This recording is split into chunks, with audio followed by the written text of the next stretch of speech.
Luz e trevas. Trevas ou luz.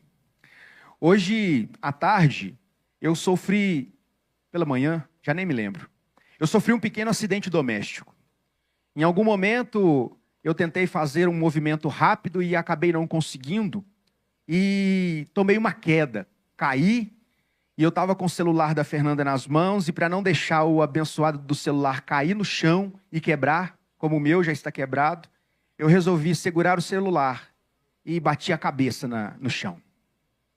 E por alguns instantes, eu não sabia o que era pior: a dor no pescoço e na cabeça, ou o fato de não conseguir enxergar absolutamente nada, embora fosse dia claro.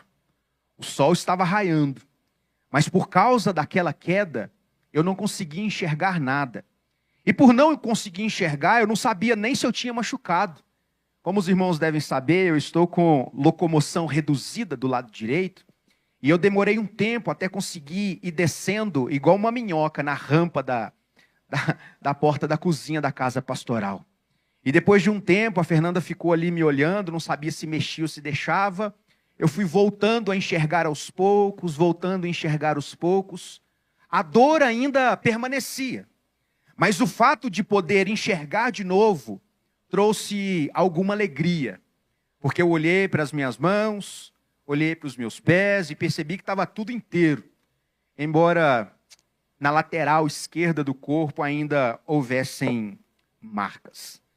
Quando nós olhamos para o texto de Isaías, nós percebemos de maneira muito clara um contraste sendo feito pelo profeta entre a escuridão, as trevas do afastamento de Deus e a luz que emana do próprio Deus.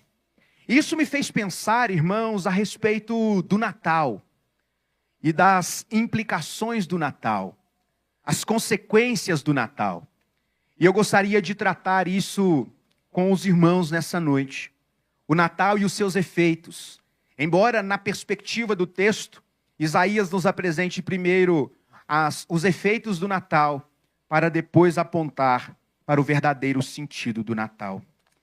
Na cidade de Genebra, na Suíça, existe um monumento muito conhecido entre os protestantes, sobretudo entre aqueles que se enquadram no aspecto reformado dos protestantes. O Muro dos Reformadores. E na parte central desse muro existem algumas estátuas de homens importantes para o movimento reformado, a saber, Guilherme de Farel, que foi um importante reformador da cidade de Genebra, João Calvino, com certeza o mais conhecido entre os reformados, calvinistas ou não, Teodoro de Beza, um importante reitor da Academia de Genebra, e por fim, o mais importante para os presbiterianos, John Knox, que foi o fundador do presbiterianismo escocês. Nesse muro, nesse monumento em alusão à reforma protestante, existe uma inscrição em latim bem aos pés dos reformadores, da estátua dos reformadores. E essa inscrição em latim diz assim: Post tenebras lux, que significa depois das trevas, a luz. E é interessante perceber que é exatamente esta a perspectiva de Isaías quando aponta para o príncipe da paz.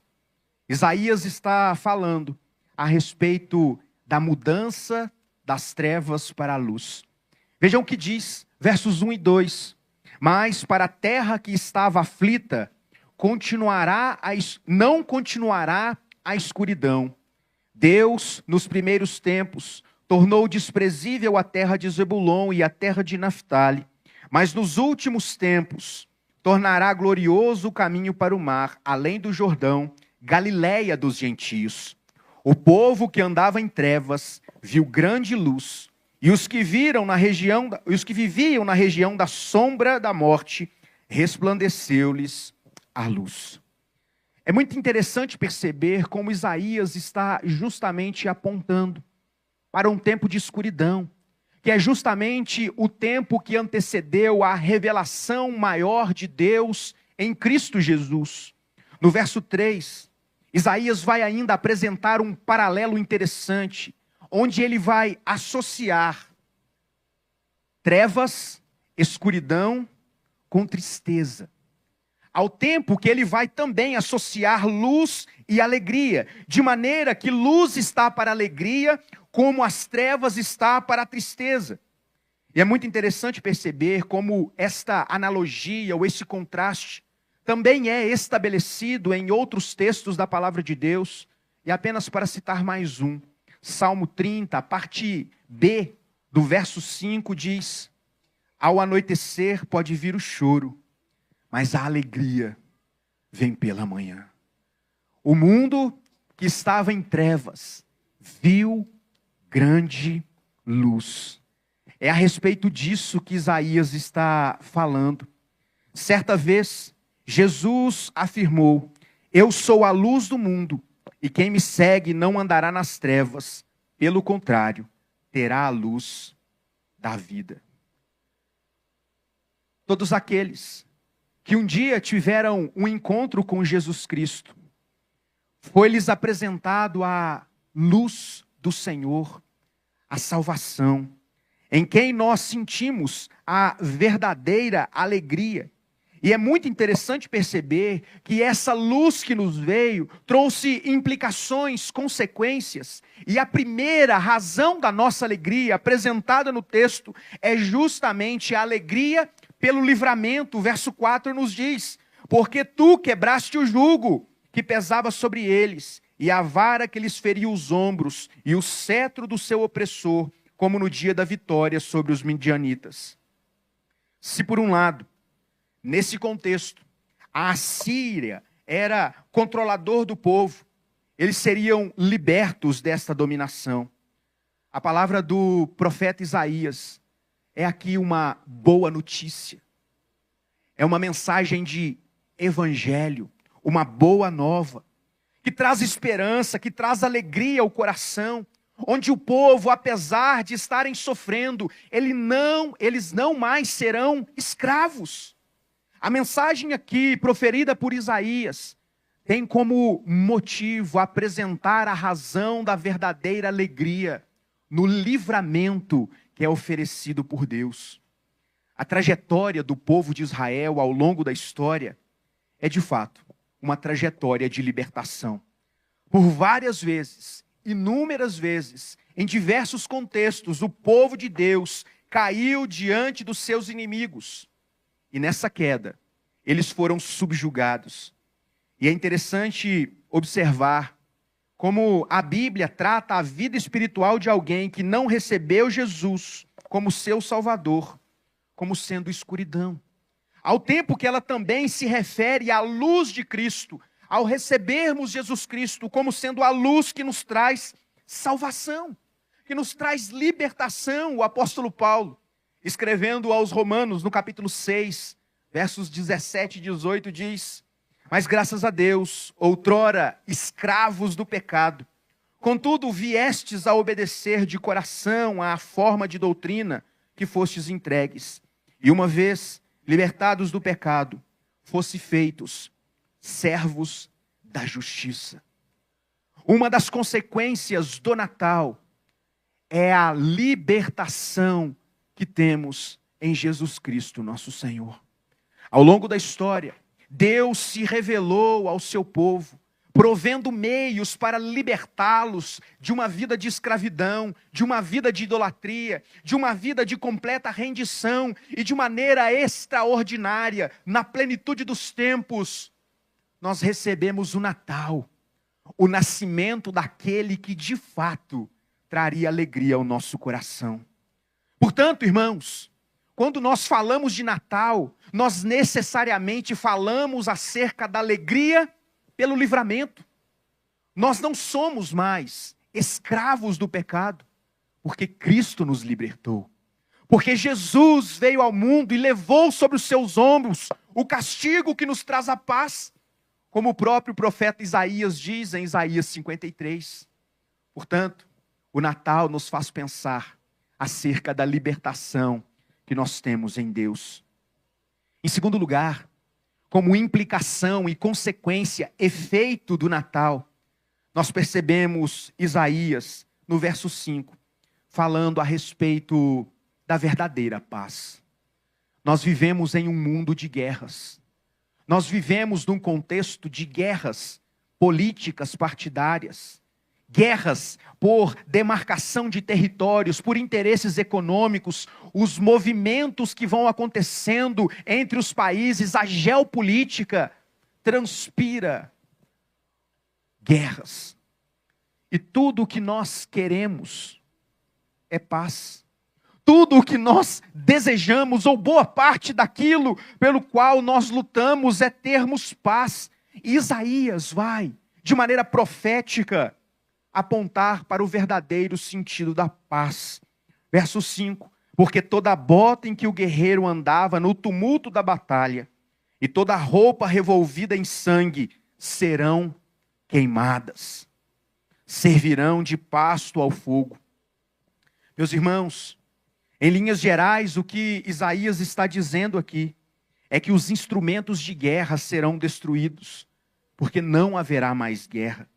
Isso pode até nos parecer normal, ainda que no nosso contexto nós tenhamos alguma dificuldade em pensar em guerra no sentido mais estrito, porque vivemos em tempos de paz. Guerra era algo muito comum para o povo de Israel, e eles viviam constantemente em litígio contra outros povos. Ouvir uma mensagem acerca da paz era trazer alegria e alívio ao coração. O Antigo Testamento está repleto de muitas passagens que versam a respeito de guerras, contendas, por vários motivos: domínio territorial, poder, glória entre os homens, e o povo de Israel foi forjado no meio dessas batalhas. Isaías está dizendo ao povo: haverá um tempo onde não mais haverão guerras. Perceba que, embora a paz seja uma aspiração humana lícita, ela nunca é de fato alcançada. Quando nós paramos para pensar nos efeitos da Primeira e Segunda Guerra Mundial, o surgimento da ONU como sendo uma instituição de muitos países que poderiam gerir, então, controlar a paz do mundo, nós percebemos a falência de todos os nossos esforços para promover a paz. Paz em plenitude é impossível de ser gerada pelo ser humano. Sempre existirão contendas, guerras, rumores de guerras em todo o mundo. Mas quando nós olhamos para esse texto, nós percebemos uma promessa de Deus, onde Deus vai trazer verdadeira paz. Sabe o que é interessante? A palavra de Deus nos diz que outrora, na escuridão, éramos inimigos de Deus. Nós éramos filhos da ira. São expressões duras, mas que exprimem o estado daqueles que ainda estão na escuridão, que estão longe de Deus, fora do povo de Deus. Mas sabe, irmãos, por causa do Natal, nós não estamos mais em guerra com Deus.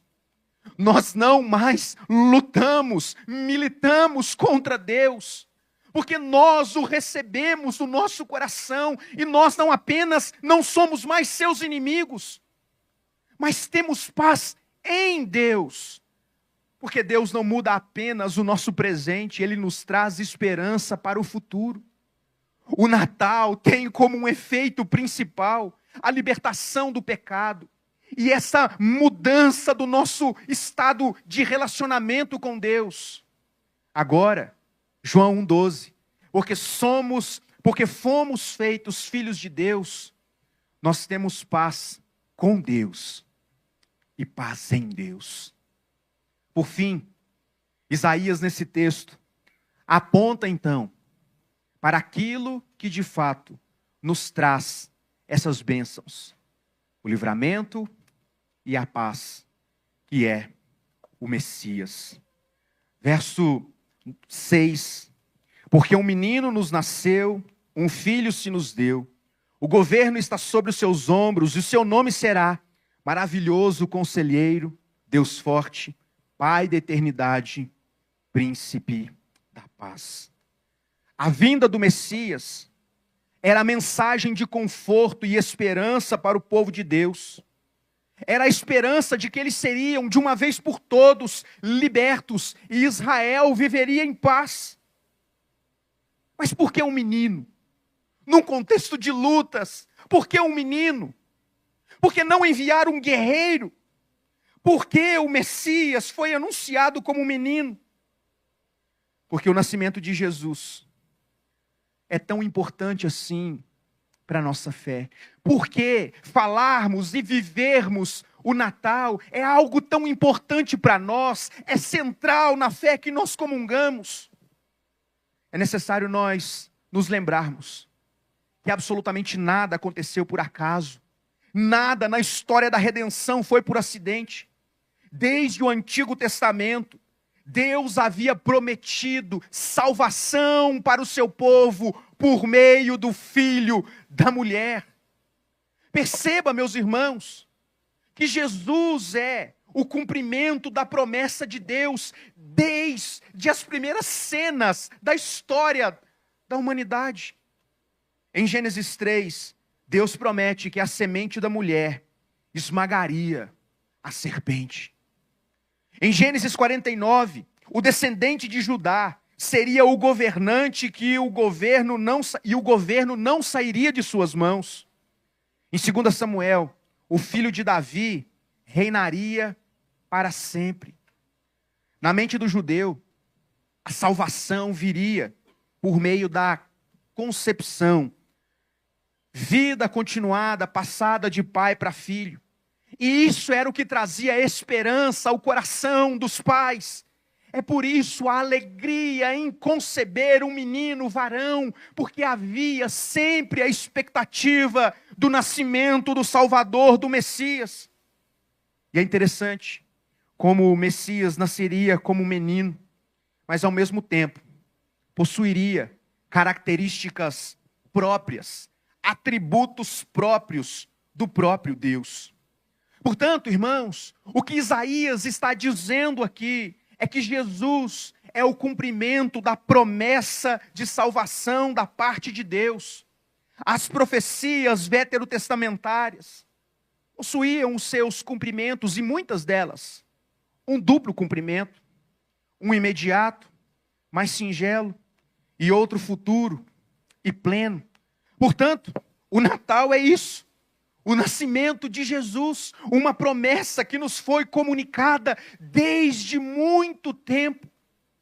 Quando nós olhamos para a palavra de Deus, nós percebemos que o presente do céu que veio à humanidade, a luz que dissipa as trevas do coração humano, a esperança pela qual vivemos, não está nos poderes, não está em nós seres humanos, não está naquilo que nós produzimos, mas está na pessoa e obra de Jesus Cristo, nosso Senhor. Jesus é muito falado, mas pouco compreendido, como foi nos seus dias.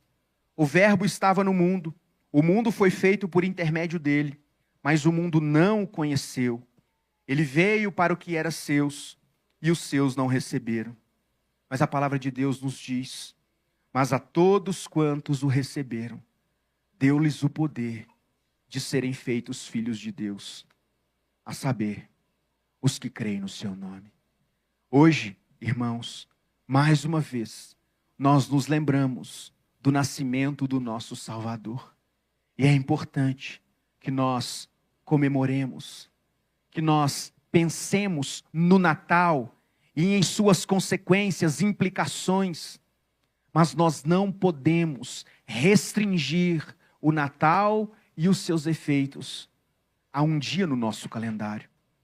Se de fato nós somos cristãos, se de fato nós cremos nessa mensagem comunicada por Isaías, ratificada pelos outros textos, pela história, que aponta para o nascimento de Jesus Cristo, tal como prometido, nós devemos celebrar o nosso Senhor e Salvador, não apenas no dia 25 de dezembro, mas todos os dias da nossa vida. Porque sabe, irmãos, por causa do Messias, nós recebemos livramento, perdão dos nossos pecados, libertação da escravidão de uma vida de pecados. Nós recebemos a paz de Deus, em Deus, na pessoa e obra de Jesus Cristo, nosso Senhor. Portanto, é Natal.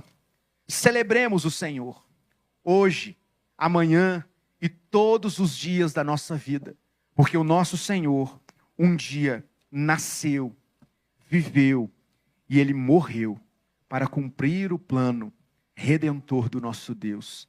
É por causa dele, irmãos, é por causa de Jesus que nós estamos aqui. É por causa de Jesus que nós podemos continuar caminhando na certeza de que somos guardados por Deus, fomos reconciliados com Deus. Que você se lembre disso, que você se lembre. Natal para um cristão é todo dia, pois todo dia é dia de agradecer a Deus por Jesus, o nosso Senhor. Vamos orar? Eu quero convidar você a se colocar de pé. Nós estaremos orando, agradecendo a Deus por Jesus, e nós estaremos impetrando a bênção. Que o Senhor nos abençoe, que Ele de fato guarde o nosso coração e nos faça felizes, contentes, alegres, porque nós fomos encontrados por Deus e recebemos esta alegria, a esperança que vem do céu.